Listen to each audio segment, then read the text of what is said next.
لو أنزلنا هذا القرآن على جبل لرأيته خاشعا أنزلنا هذا القرآن على جبل لرأيته خاشعا أنزلنا هذا القرآن على جبل لرأيته خاشعا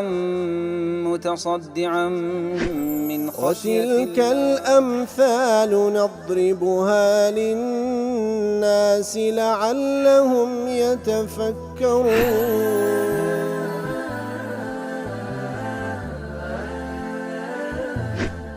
الحمد لله والصلاة والسلام على رسول الله وعلى آله وصحبه ومن والاه. السلام عليكم ورحمة الله. برزان خوش حالم لوانه 627 لوانه كاين تفسير قرآني بيروز بيم وخزمتان ومن بست رزامندي رب العالمين وهيوادان بأوي آز السودي لور بقرن. أعوذ بالله من الشيطان الرجيم. بسم الله الرحمن الرحيم. فالق الإصباح وجعل الليل سكنا والشمس والقمر حسبانا ذلك تقدير العزيز العليم. والله خوش ويستان الذي رجع أو آتانك رب العالمين باز لدى صلاة خويدك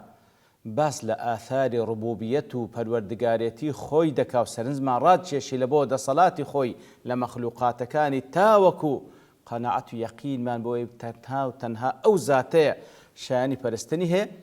دفن فالق الإصباح هر أو ذاتي كوا بيانيان ديني ولتاريكاي شو بياني درد سويني وجعل الليل سكنا هر أو ذاتي كوا شوي كردي تماي آرامي والشمس والقمر حسبانا روجو مانجي كي كردي تماي أو كوابتوان حسابات خوماني بيبكين ذلك تقدير العزيز العليم. إتر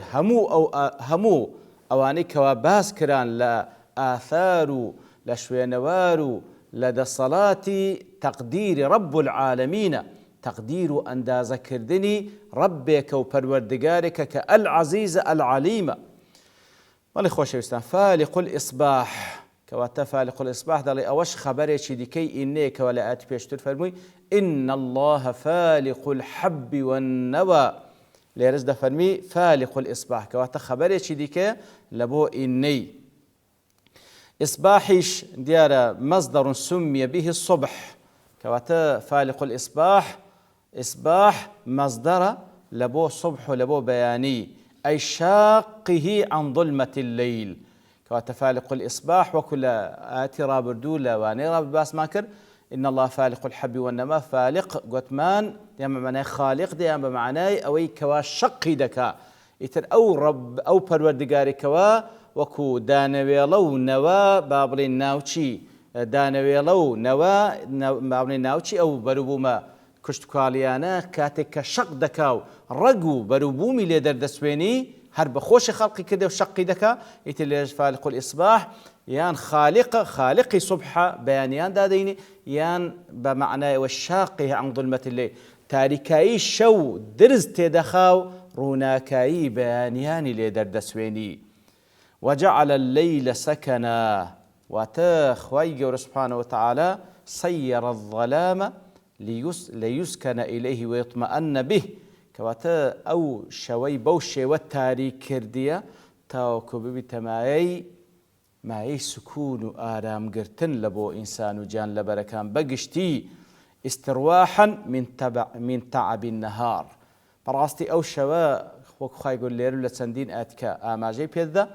كوا خواي قول سبحانه وتعالى بتاريكاي شو كاتك وبطب إنسان كاتك إسراح دكا وآرام دقريو خويده كاتك وحزب التاريكاي دكاتن إتر أو شوا دبيت ماي سكون أو شوا دبيت ماي سكون لبو أو آدمي زاد ولبو جان لبركان بقشتي كوا فعلا تيدا أو ما ندبوني كوا بروج لحركة وزولي روجانيان ديكن بشو كاتك وخبيان لذكويتن بفضل رب العالمين اتدى بتماي سكون وآرام قرتنو وهروا دبي تماي بابن الشحن بونوي طاقي إنسان لبو روجي شنوي بطاقي شنوي بنشاط وتالاكات شنوي يتر براستي خويش سندين أسرار تدا ضرورتي خول بو إنسان كان آرام قرتني ئینسانەکان لە شەودا کاتێکەوە دەنوون لەژێر تاریکایی شەودا بەڕاستی نیعمەتێکی زۆر زۆر گەورەیە چی لە نیعمەتی ئاو و هەوا کەمتر نییە وەکو ضرورەتێک لەبەرەوەی کاتێکەوە ئینسان ئەگەر شەوێک خەوی لێ نەکەوی هەموو وەزعی تێک دەچی شەوی دووەم ئەگەر خەوی لێ نەکەوی لەوانەیە بە تەواوەتی مێشتی ئینهیار بکەوت تەحەمولی نەکاتن ئیتر نیعمەتێکی زۆر گەورەیەکەوە خوای گەورە بەو شێوەیە شەوی کردیتە مایەی سکون و ئارامی و دیارە علمیە نیش هەتا بکرێ ئینسان شەوان گڵۆب و شت بکوژێنتە لەبەرەوەی خوای گەورە شەوی تاریک کردێ لەبەوەی بە تاریکی بخەوی بە تاریکی ئەو جەستەیەمان ئیسراحەت دەکاتن نەوەک لەژێر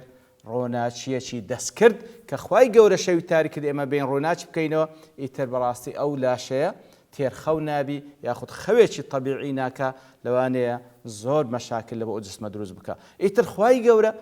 یەکێک لە دەسەڵاتەکانی خوا کە نیشانماندا بە بیرمان دەینتەوە ئەوەی کەوا خوای گەورە شەوی تاریک کردیە لەوەی کەوا تێدا ئارام بگرین و ساکن بین و خەوێکی چاکمان لێ بکەوی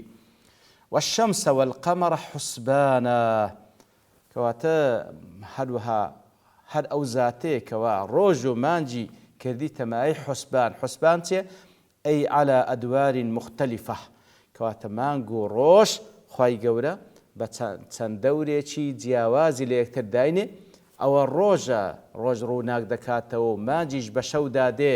ئیتر درێژبوونەوەی ڕۆژ و شەو و با بڵێن کورتبوونەوەی ئەویان و درێژبوونەوەی ئەویان لە چار فەسڵەی ساڵ تاوەکو ببیتە مایەوەکەوە حساباتی خۆمان پێ بکرێ وەکو دەفەرمی لتەحسەبە بهما الأوقات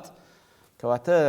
لە نەتیجەی حرەکەی ڕۆژ و مانگ کورتبوونەوەی ڕۆژ و مانگ با بڵێن مدەی ڕۆژ و شەو کە لە نەتیجەی حرەکەی با بڵێن ڕۆژ و مانگدا لەگەڵ ئەو گۆی زەویەکەوە لەسەریدا دەژین لە نەتیجەدا دەبیتە مایەی حوسبان تاوەکو حساباتی خۆمان بزانین کەوا چەندی مانگە چەندی ساڵە بەو شێوەی کەوەکو خوای گەورە سوبحانە وتەعالا عیباداتەکانی ئێمەی بە حسابدانە مەسەلەن لە یەک ساڵدا مانگێکمان هەیە لەبۆ بە ڕۆژی بوون وەکو فەرز و هەروەها لە هەر 24 سەعاتێکدا ئیتر 5 نوێژی دانا ئیتر لە حرەکەی مانگ و ڕۆژدا ئەو حساباتانە تێدەگەین لە هەر هەفتەیەکدا خوتبەیەکی لۆماندانە ڕۆژی جومعەیەکی لۆماندانە کەوا وەکو مایەی جەژنە لە بۆ مسلمانان وەکو پێغەمبەر صلی الله علیه و سلم بە جەژن ناوی بردی ڕۆژ جومعان ئیتر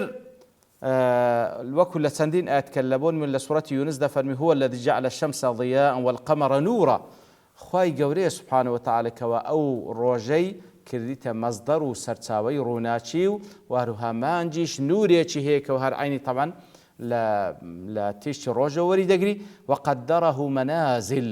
وەروە تەقدیری کردێ هەر جارێ و هەر ڕۆژێک و هەر کاتێک لە مەنزیلەتێک و لە جێگایەکدا لتعلموا عدد السنين والحساب تاوەکو بزانن لە چ ساڵێکدا دەژێن لە چ مانگێکدا حساباتی خۆتان بزانن أي جعل الشمس والقمر مقدرين في ذواتهما بۆ شێوەش لێک درایتەوە کەواتە خوای گەورە ڕۆژ و مانجی لە ذاتی خۆیان بە تەقدیر و ئەندازەیەکی دیاریکرا و خەلق کردیە ئەو هەندە دوورن لە زەوی ئەو هەندە حرەکە دەکەن و بەو سورعەتەیە دەڕوا ئەو هەندە تیشتی ڕۆژەی هەیە ئەو هەندە ڕووناچی هەیە مانگەکە هەمووی لە ذاتی خۆیان هەر هەمووی بە ئەندازەیەکی دیاریکراوە وفي حركتيهما ومحسوبين حسابا بالغ الدقة والإتقان كواتا همو حسابات كانيان حركاتيان وذاتي خويانو قوري وقس كيان بحساباتي چي زور زور ورد لان رب العالمين ذلك تقدير العزيز العليم كواتا أو حساباتي مانغو روجو أو بوشيوي كوا خواي قوري بانيان دادينيو دريجي روجو كردبونوي شو ياخد بپيسوانا هموي تقديرك للان رب العالمين وكوا العزيزة أي الغالب على أمره أو ذاتي كوا العزيزة واتأوي بيوي زيبت زيدك العليم بتدبيرهما كوا آقادار بتشيويك بريويان دبا ومراعاة الحكمة في شأنهما واروها رتساوي أو بر حكمة تذاكرا لبريو بردنكيان إمام رازي دل فالق الإصباح دفرمي نوع آخر من دلائل وجود الصانع كواتا كاتك وباز لهاتني بيانيان وخلق بيانيان دكا لباشي تاريكاي الشو أو زباني دردسويني دەڵێ ئەوەشیان جۆرێکی ترە لە بەڵگەکان لەسەر وجودی ئەو زاتە سبحانه وتعالى لەسەر علمی ئەو زاتە لەسەر قدرەت و دەسەڵات و حکمەتی أو ذاته. فالنوع المتقدم كان مأخوذ من دلالة أحوال النبات والحيوان كوات آيات بيشوتر خواهي قولا نشاني ياخذ بلغي لسد صلاة خوي هناوة لا حال نبات حيوانات كوالا دور برمانا. والنوع المذكور في هذه الآية مأخوذ من الأحوال الفلكية. رغم لو آتد أو زسرين مع راد شاشي لبو مسائل فلك وآسمان، وذلك لأن فلق ظلمة الليل بنور الصبح أعظم في كمال القدرة من فرق الحب والنوى بالنبات والشجر. نبري براستي هناني بيانيان لتاريكاي الشودة دا صلاتي رب العالمين زياتر بي وديارة لوي كوا زياتر كاتك سرنجي دانبيلي ياخذ ناوكيك بدين كاتك واخاي والنبات وجوجياي لي شين دكا دفرمي وكل اتري دفرم لخلق السماوات والارض اكبر من خلق الناس. براستي اسمان كانوا زوي او فلك بتايبتي ايات بلقي زور قوريتي دا لسر عظمه رب العالمين. وكدليل لبروي معلوم بالضروره ان الاحوال الفلكيه اعظم في القلوب واكثر وقعا من الاحوال الارضيه. بتابت سرنزدان لأسمان كان لا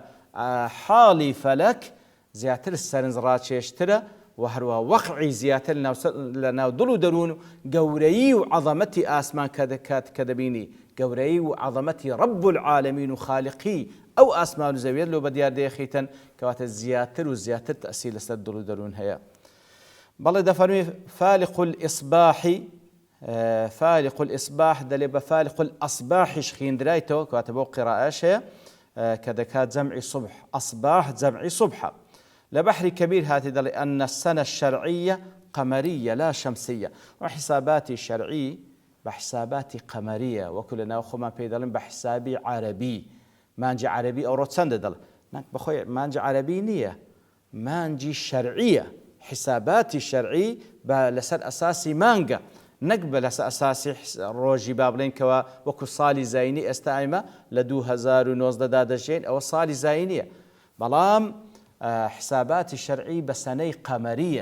بسني قمرية كوكو استا 1930 هجري كوتية. اتدل حسابات الشرعي همويبة قمرية نوق بشمسي بي والشمسية مما حدث في دواوين الخراج. بلام حساباتي الشمسي زيادة دواوين الخراج كاتك بابلين وكو بابلين ملفات دوائر أو حساباتاني كوادكري وإنما أضيف الحساب في الآتي إليهما بلام لآت كاتك وباز لا ما نقول روج دكا دفرمي حسابات بهردو شيان دكريتا لأن بطلوع الشمس ومغيبها يعرف عدد الأيام التي تتركب منها الشهور والسنون. كواتا حركة روج زياتر لخلال 24 ساعات نوێژەکانی پێ تحديد دەکرێتن نوێژەکانی پێ لمجموعي حركات الروج ژمارەی ڕۆژەکان ئەوجا مانگ دروست دەبێتن کەوا حساباتی شەرعی بە حساباتی مانجیە وەکوتمان مانگێک هەیە لە ساڵدا کەوا ڕەمەزان بە ڕۆژدی لە ساڵێکی قەمەری ئەتوو لەسەر تێ زەکات بدەین نەوەک ساڵێکی شەمسی و إلى آخره و مانگەکانی ئەنجامدانی فەریضەی حەج بە هەمان شێوە هەمووی قەمەریە والله أعلم. ابن كثير رحمة الله عليه قال وكثيرا ما إذا ذكر الله تعالى خلق الليل والنهار والشمس والقمر يختم الكلام بالعزة والعلم. هل كل ردا خواي سبحانه وتعالى كوابازله مانجو روجو بابن مانجو روجو شو روج دكاتن دفن خواي يقول كوتايات كيبا بعزة بعلم دين وكل ذات تقدير العزيز العليم. وهل على سورة ياسين دفن وآت لهم الليل نسلخ منه النهار فإذا هم مظلمون والشمس تجري لمستقر لها ذلك تقدير العزيز العليم. وأهل على سورة سجدة دفن وزينا السماء الدنيا بمصابيح وحفظا ذلك تقدير العزيز العليم. كوات اليوم درش عيني كوات بازلا آسمان ورازان نوي آسمان دك باستيركان دفرمي تقدير عزيز عليمة يتربو شوية براستي همو حساباتكان ياخذ لهرشتك لو بونوري وربيوه لزريك هتاوكو مزريك هموي اوت بيدله كوا خالقي او بونورا كرب العالمين هر اويان شاني برستني هي بهمو شوازكاني برستن وغيري اويش يكزر رشاني برستنيانه. وصلى الله وسلم على نبينا محمد وعلى آله وصحبه أجمعين، وآخر دعوانا الحمد لله رب العالمين. لو أنزلنا هذا القرآن على جبل لرأيته خاشعا أنزلنا هذا القرآن على جبل لرأيته خاشعا. أنزلنا هذا القرآن على جبل لرأيته خاشعا متصدعا من خشية الله. وتلك الأمثال نضربها للناس لعلهم يتفكرون.